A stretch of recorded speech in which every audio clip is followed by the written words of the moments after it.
The Oasis Townsville is the home base for the veteran community. Our community centre is a place where veterans, along with their families and friends, can gather to engage in activities of mutual interest, seek guidance from the team on integrating into the Townsville community, or simply unwind with a coffee from Dirty Boots Cafe. Introducing Homebase, a compelling podcast series by the Oasis Townsville and sponsored by Rotary Mudingborough, which delves into the inspiring stories of veterans and their families as they navigate life after service. Hosted by Steve and Angie, this podcast sheds light on the challenges faced during transition and the remarkable ways in which guests have found purpose in civilian life. Through personal narratives and candid conversations, Homebase offers valuable insights, support, and hope for those embarking on a similar journey. Join us as we explore resilience, determination, and triumph in the face of adversity.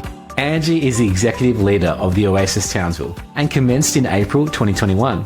Angie has 25 years experience working in the community mainstream sector and over 20 years experience in leadership roles. Angie is very passionate about helping people and making a difference. Angie feels very privileged to be leading the Oasis Townsville and changing lives of the veteran community. Steve is a part of the service delivery team and served in the Air Force for 10 years and has experience working in community services. Steve's motivation sits with helping veterans and their families find their place and purpose in the civilian world, while also sharing stories of those who have lived the transition process via the podcast Homebase. Steve loves talking sport, and if you can beat him at table tennis, he'll shout you a coffee. In this inspiring conversation with Paul Buck Rodgers, we delve into his incredible 39-year journey through the Australian Army, Queensland Police, and Queensland Corrections. Buck opens up about the hurdles he encountered during his transition from the military and shares how his initiative, the Townsville Chiefs Masters Rugby League team, not only boosted staff morale within corrections, but also made a positive impact on the community. Discover how this compassionate leader's efforts culminated in a generous donation to the Oasis Townsville and much more. Hi, Paul, and welcome, and thank you for joining us. Thanks for having me. Awesome. So, mate, take us back to where your army career began. Well, I was a young fella in Hervey Bay at the time, 17 years old, just turned 17. How did I end up in Hervey Bay? Dad was a police officer for 30 years, Queensland police officer, and he was officer in charge of Hervey Bay. So I always wanted to join the army from when I was in primary school. It was something I had my heart on. I don't know why.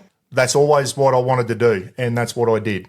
I did all my testing at 16, and as soon as I turned 17, I was basically on a bus down to Kapooka. Backtrack a little bit. I did quite well in year 10. I had good school results. Only went to year 10. And they said, mate, come down. You've got good school results. Try out for an apprenticeship. I went back down to Brisbane, tried out for an apprenticeship, and they said, oh, you're colourblind, you can't be an apprentice. So that's going to come back and haunt me when I get to the end of Kapooka. So I'm on the bus, I go through Kapooka, August 1982. Back in the days when you didn't have a choice, the young fellas now have a choice on what they want to do when they go in the army. In my day, you joined up and you got what they gave you. You had a preference. I got through Kapooka.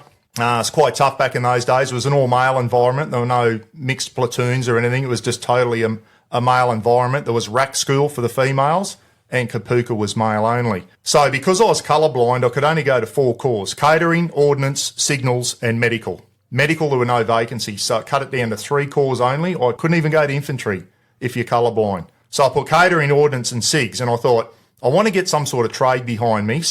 And I was thinking, even back then, I want to have a trade behind me when I get out of the army. And I thought, I'll come out as if you go in and become a cook and that, it's going to give me some qualifications when I get out. Kapooka finishes and they say, Rodgers, you're going to Signals Corps. I didn't ask for Signals. I just got sent there because they needed people in Signals Corps. So off to the School of SIGs I went. I got to the School of Signals in Watsonia, Melbourne, and they said, what trade do you want to do? A lot of different trades within Signals Corps. So I'll be a radio operator, radio keyboard, and eventually cipher. They said, no, we're short on QEs. You're going to be a storeman. I said, I don't want to be a storeman. They said, that's what you're going to do.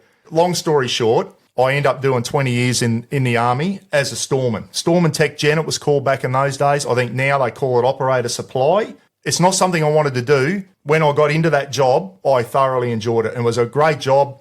I did 14 years in Signals Corps, and then in 1996, they decided to put all storemen in the army into Ordnance Corps. All clerks went to Ordnance Corps. All drivers went to transport because each corps had their own drivers as well. So there was a big turnaround in the Army then. So for 14 years, I wore the Jimmy badge, as we called it, the Mercury, the Messenger. And then for 6 years, I wore an Ordnance badge, but did 19 years in signals units. 19 years in SIGs units, and my last year was a defence advisor in Papua New Guinea as a WO2. So I made it through to the rank of Warrant Officer Class 2. Yeah, wow. My 20-year career. Awesome. Wow, 20 years, Paul. That's incredible. Talk us through your transition. As I said, I was working in my 20th year. I did 20 and a half all up. Went up on a 2-year post in Papua New Guinea as a defence advisor. Spent most of that last year.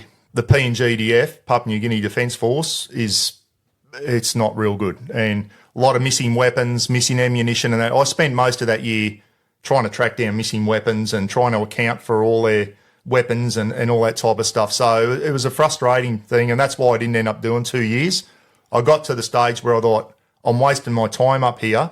I was in my late 37 or whatever. I'd done my 20 years because I joined at 17. And I got to the crossroads where you say, do I punch on and make an even bigger career out of the Army, or do I get out while I'm still young enough and have a crack at something else? And I decided I put my discharge in. I was on a plane out of New Guinea, and I wasn't at a unit. So I was just a defence advisor. There was a handful of us up there. So my transition was leave.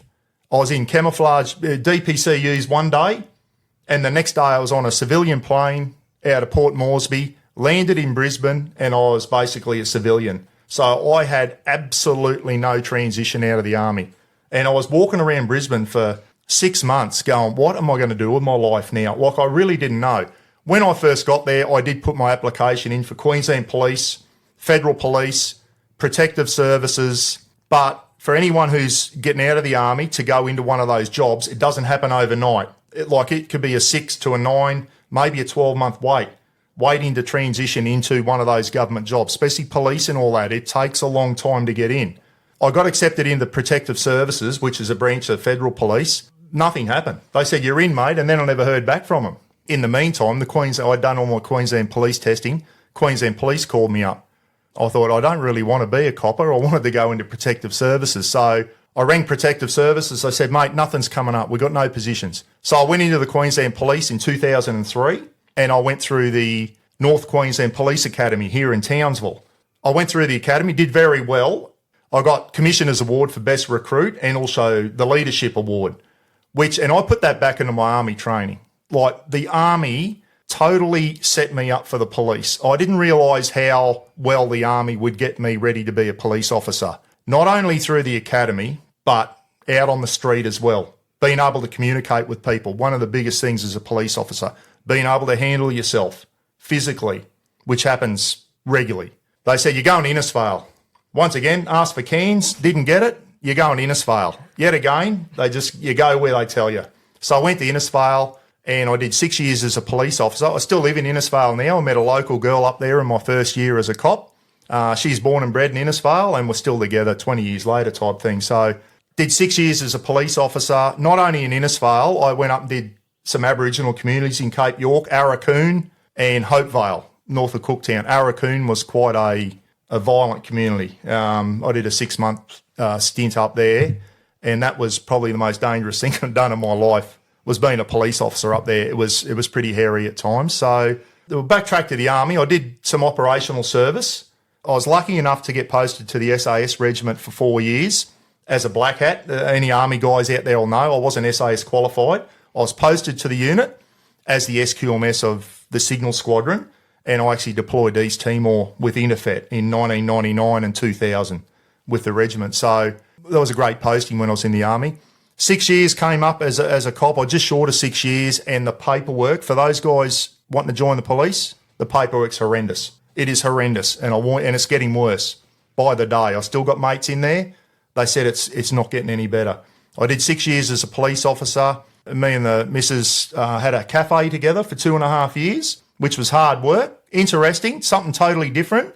So I've had my own business as well, the pressures that people who own their own business are things. So anyone wanting to go out and buy a coffee shop or a cafe or a food business and that, it is hard work. It is very hard work.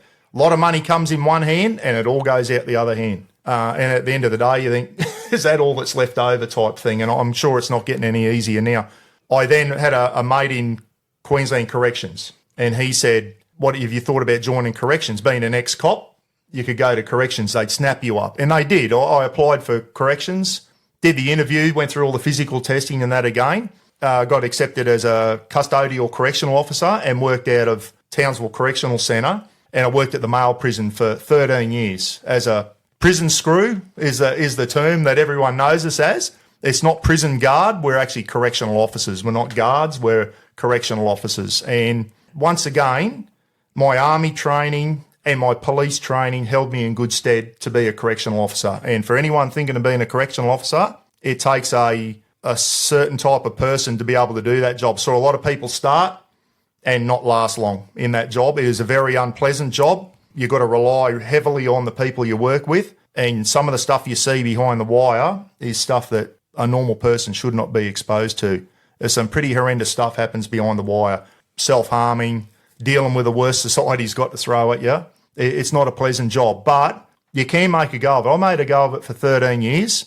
I made some good mates in there. A lot of ex-military, and I think that's why we did so well behind the wire. A lot of ex-army boys, quite a few ex-RAFies and Navy as well. The banter was up there between the Navy and Army boys.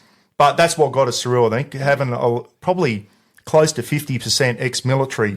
I think that's why we got through. And some terrific people working behind the wire. I look back fondly. I was proud to be a correctional officer, proud to be a cop, and certainly proud that I'm an ex-soldier as well. Awesome, mate. That leads us to the Townsville Chiefs. So you talk about mighty Chiefs. Yeah, you talk about a very challenging environment in corrections. Tell us about how the Chiefs were born. Well, the Townsville Chiefs is a Masters rugby league team. It's over 35s, and basically you go out and play in competitions, rugby league, and the whole idea is just old fellas basically having a fun time. Sometimes people play for sheep stations, and it gets a bit serious. A good mate of mine, I'm gonna give his name a plug now because he hates it. He hates his name being mentioned, and he doesn't want to take any credit for anything. And he is the one person who got the Chiefs up and running, and his name's Russell Longson. When we were out at the prison, we had 2 prison officers take their own lives. Mental health is a big thing out there, and morale was down. Russ got together and said, boys, we need to do something to raise morale. What can we do? The decision was made, how about a rugby league team? You know, most of the boys out there all go for a rugby league team, mostly Cowboys, I guess. Russ said, righto. So Russ really worked hard and got a Masters rugby league team, Townsville Chiefs. Chiefs comes from, the prisoners used to call us Chief. Hey, Chief, can I get this? Hey, Chief, can I get that? It's in the old prison system, it was a rank. Chief was an actual rank. So it was the Townsville Chiefs was born in 2019, and the whole idea behind the Townsville Chiefs was to raise morale out at the prison and to do something for the community, and that is doing stuff for charity. In 5 years, not even that, the Chiefs have raised almost $60,000 for local charities.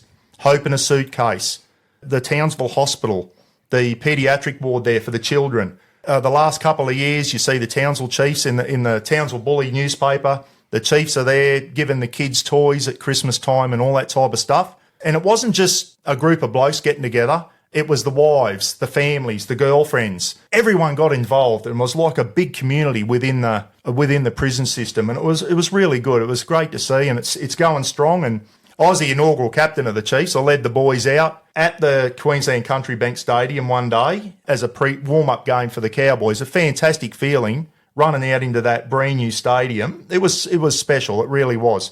So for anyone, the Chiefs are always out at the Commonwealth Hotel, the Stewart Hotel on a Saturday night selling meat trays, and it's all for charity. And every cent that Russ makes through the Chiefs goes back into a local charity. Fantastic. Unreal. Yeah, it's incredible. Did you want to just quickly touch on your purpose now also with volunteering up in Innisfail? Well, I'm retired now. Without going into a long story, my army injuries have not got any better over the years. You know, I went into a couple other tough jobs after the army. My back was starting to play up when I got out of the army. I went on police, corrections, and it just got to the stage where I thought, I'm not up to doing this type of work anymore. After 22 years of trying, I finally got onto a gold card with Veteran Affairs. And now that I'm retired, I feel like I'm only 59. There's still something I can give back. So I volunteered at the local PCYC up there, and there's a program called Breaking the Cycle, BRAK, as in brakes on a car. And it's a fantastic initiative by the PCYC. They've got a little automatic and it's a Queensland-wide thing. All the PCYCs do it, I believe. And it's helping young kids and adults to help them get their licence. There's a lot of kids up around North Queensland that are from families where they just haven't had the chance to get a licence. Mum and dad are split up. The family doesn't own a car. They've come from a busted family. They haven't had the opportunity. So breaking the cycle allows them to join up, gets volunteers like myself who have been around the traps and have been driving for a long time, teaching the kids all our bad habits and hopefully get their 100 hours up, whether it's in a manual or an auto or both.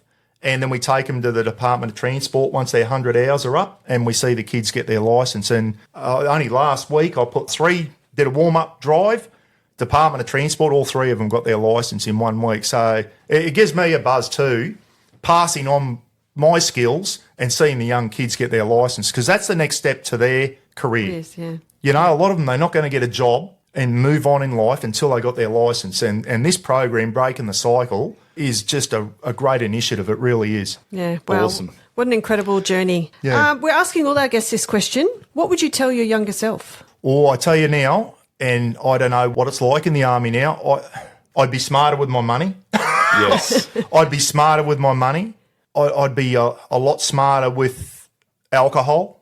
I've got to be honest. Yep. When I went through the army in the 80s and the 90s, there was a bad drinking culture in there, and I'll say that to anyone. There was a bad culture. Apparently, they're trying to stamp that out, or they probably have. I hope they have. There was a bad culture in there, and that followed me through out of the army and that. And I'd certainly be a lot more careful with the alcohol, just the peer group pressure and all that type of stuff. I look back now and I ask, would I still join the army? Absolutely. Some of the mates that I made in there, still keep in touch with them now, you know. There's a saying, army mates are mates for life, and it's true. Yeah. I wouldn't change anything. Yeah, I would like to have, if I wasn't colourblind, do something different in the army, may get a trade. I would like to have gone to combat engineers and gone to a plant troop and got all the tickets for the heavy machinery and all that, but that was taken out of my hands. I was colourblind. I couldn't do that. So I think if anyone, young fellas are out there that want to join the Defence Force, absolutely fantastic. Go ahead and do it, because it can be a good career. And I'll get on my soapbox for 2 secs. The military need to bring back the DFRDB program. They need to make it a career again. When I joined the Army in 1982, it was a career. Not everyone, but a lot of people join with this is a career, not a job, a career. And a lot of people punched on and did 20 years and you get a pension for the rest of your life. Not a huge pension, but you get a pension. I think they need to do that again, and hopefully that will sort out some of their recruiting issues make it a career and make people want to join the Defence Force. Awesome, mate. Absolutely love your passion, Buck. Thank you so much for coming on the Homebase podcast. Thanks a lot. Thanks for having me. No, thanks, Paul. Great stuff. Thank you. Thank you for tuning in to this episode of the Homebase podcast, sponsored by Rotary Mundingborough. We hope you enjoyed our discussion and gained valuable insights. If you'd like to explore more episodes and stay updated on future releases, visit theoasistownsville.org.au. There, you can find all our Homebase podcasts covering a range of topics related to community, empowerment, and personal growth.